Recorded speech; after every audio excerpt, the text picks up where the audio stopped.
Hey everybody, it's You Had to Ask, the show where I answer your questions, and this week's first question comes to me from E. Burwell, who asks, Scenario: the Earth has too many people to sustain us. A universal lottery is instituted. The prize is a one-way ticket to Mars-based Delta. Alpha, Beta, and Charlie are thriving. Question: do you pack your stuff and go, or do you sell your ticket and stay on good old terra firma? If my wife has a ticket too, I pack up my stuff and go. If I had to go by myself, I don't think I would go, but if I could take my loved one with me, if I could take my wife, I would totally go. I would go in a second.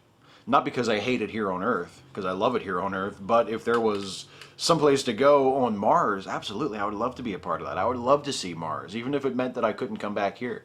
I would go. If I could take my wife with me, I would totally go to Mars in that situation. Mr. HP Fan Forever, can you give us a description of your film collection? I can give you an idea of the character of the film collection. I have multiple box sets of Buster Keaton. I have multiple box sets of Charlie Chaplin. I have all of Kubrick's films on DVD except Fear and Desire, I think, which just came out on DVD and Blu-ray last year, which I should probably get. What else? I have all the Star Trek movies. I have all the Batman movies, all the Superman movies. I have all the Harry Potter movies, Mr. HP Fan Forever.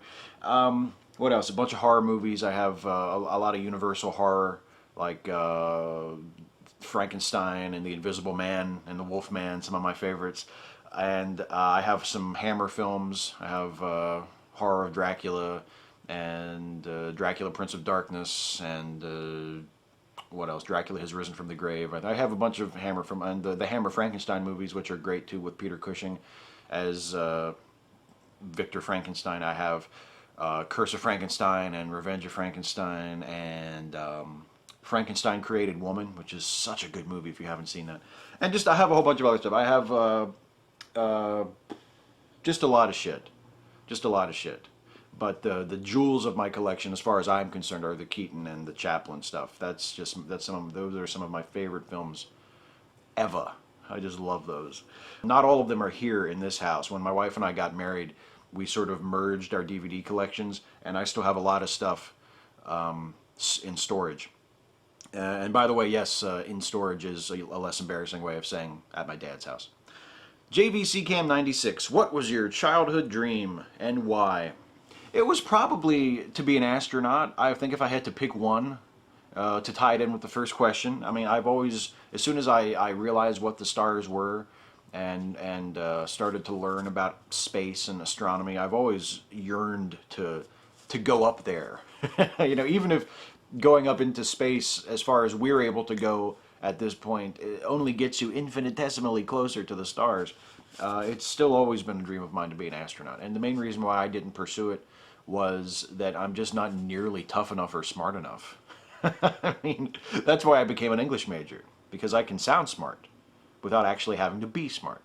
Dwarvenator, have you ever seen The Atheist Experience? If so, what's your take on it?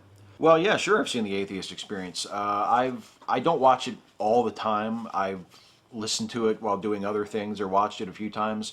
If I saw that, if I heard that a particular topic was discussed, or if there was a particular guest that I was interested in, or something like that. I don't watch it all the time. It's not the sort of thing that I would be interested in watching like regularly. I've seen a handful of the shows.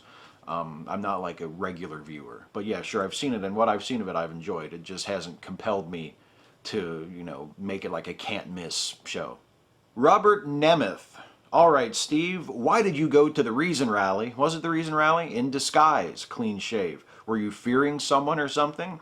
And could you please do a quick shout out to one of my favorite YouTubers, Creationist Cat, please?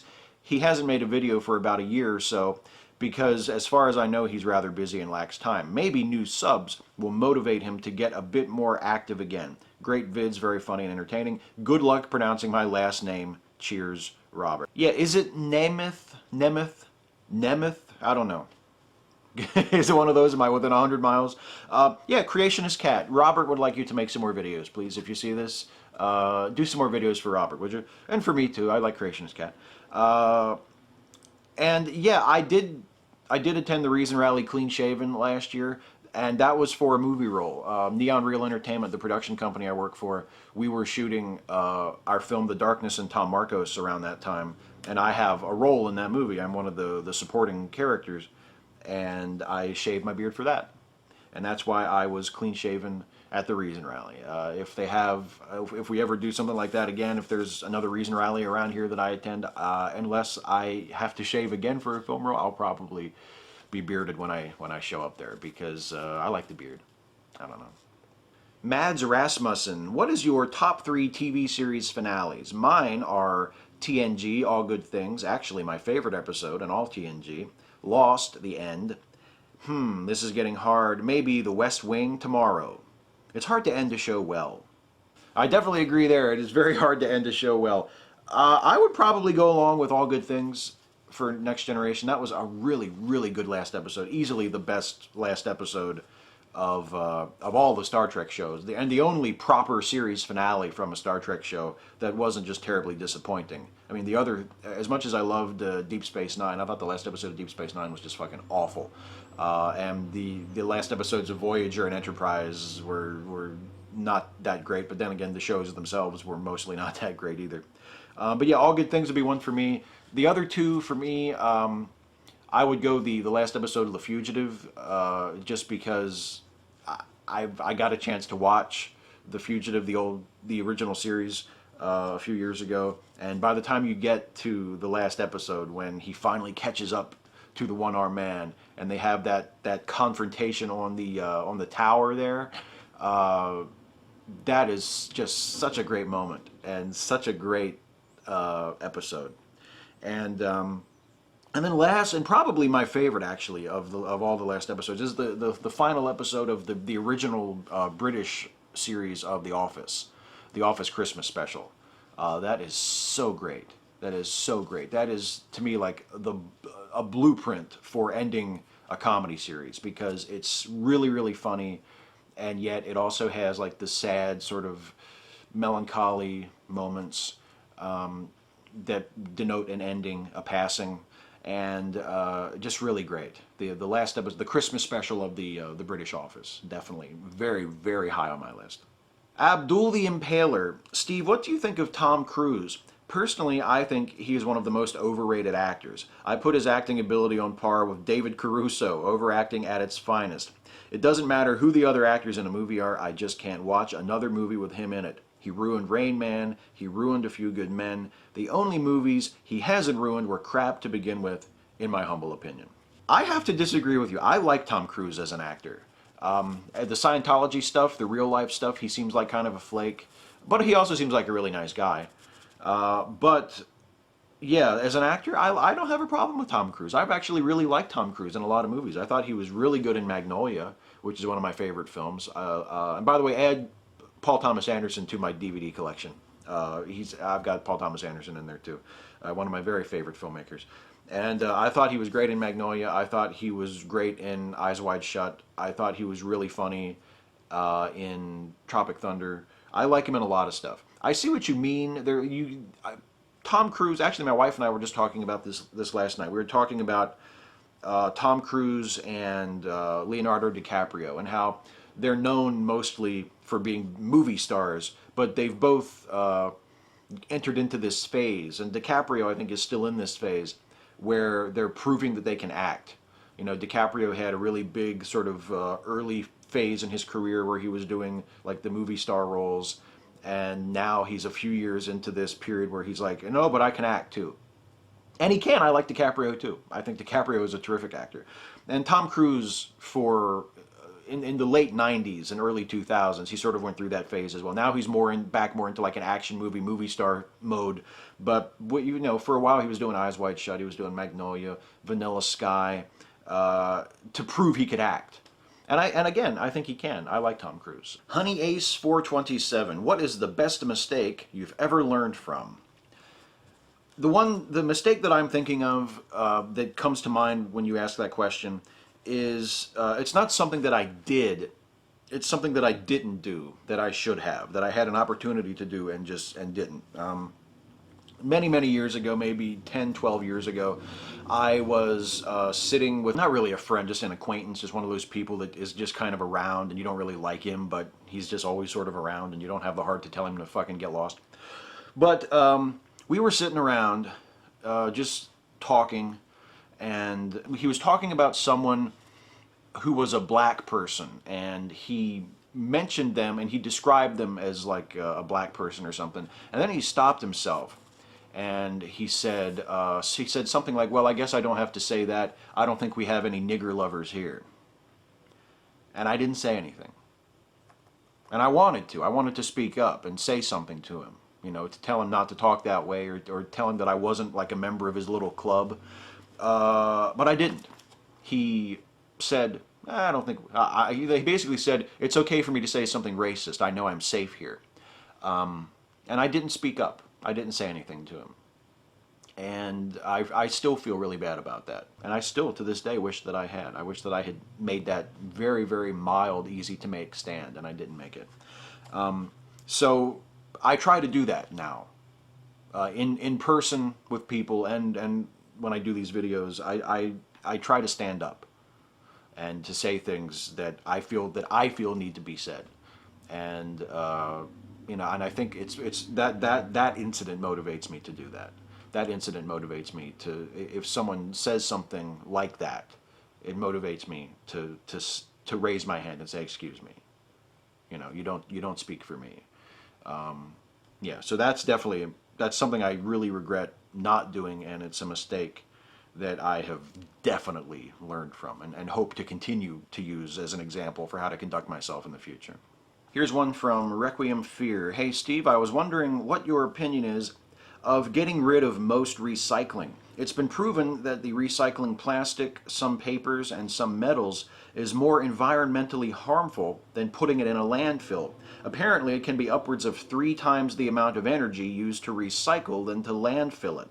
I think I need to plead ignorance with this one. The only thing I've ever really heard about justifications for not recycling have to do with the financial cost. And I hear all the time that only aluminum recycling is really profitable, and it has to do with the production costs of aluminum and how the value of collected aluminum for recycling is usually high enough to make a profit. I've never heard about the environmental impact, so I don't know. I would have to look that up to see if you're right, and there are cases where it's actually more harmful to the environment to recycle than to landfill it. Then you might have a point. I mean, if we're recycling just to make ourselves feel better, and there's not actually any real benefit to the environment, then I wonder why we're doing it. Although, I have to say, I mean, we can't just keep on landfilling everything forever. You know, I mean, I think we should find a better solution for what to do with our garbage in the long term than continuing to dig big holes and throw it in. I mean, I don't think we're in any danger in anywhere close to the immediate future, but, you know, just for the sake of it, let's come up with something better we can do. I mean, look, it's 2013. We have space stations in orbit permanently now. We can communicate with each other in seconds from anywhere on the globe. Let's figure out something better to do with our garbage than just digging a hole and throwing it in. And if that's not recycling, then let's think of something else to do with it. But yeah, I'm not an expert on recycling. It's never really been a pet issue of mine. So if what you're saying is true and that it is more environmentally harmful, then yeah, maybe that's something. Maybe scaling back recycling, or at least those types of materials like plastics and paper that you say, maybe that's something we should look at. But right now, I don't know. Okay, well, you know what that is. God, I'm still not used to that. It's time for the lightning round. Rapid fire questions, glib and adequate answers. Jorf, or Yorf, or however the fuck you pronounce that. Here's one. On the brown dresser / bookcase on the bottom shelf, are those D&D books or record cases? They look like 3rd edition D&D books, and if they are, why haven't you upgraded to 4E, you grognard? Those are albums.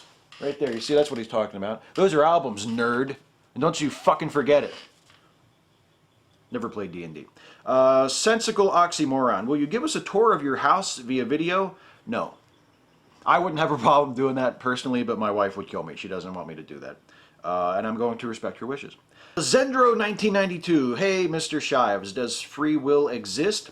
If it doesn't, the illusion of free will is so convincing and inescapable that we might as well just assume that it does and live and act accordingly.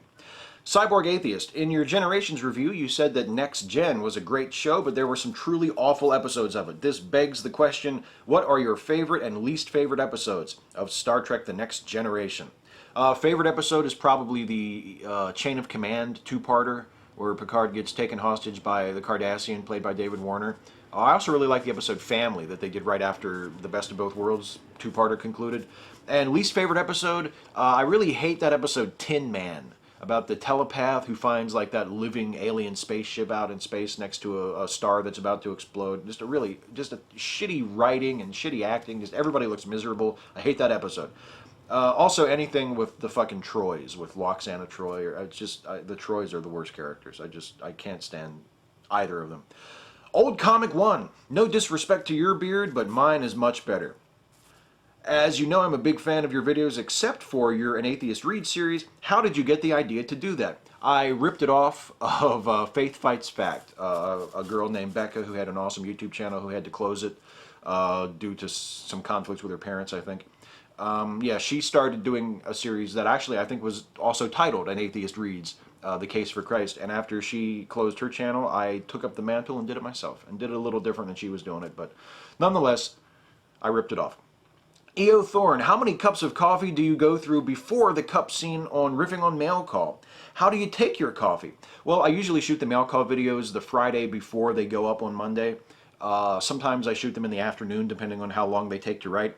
So by the time I actually get down in front of the camera to shoot them, I maybe have had 2 or 3 cups of coffee. And I take it black. Black and strong, just like my women and my men.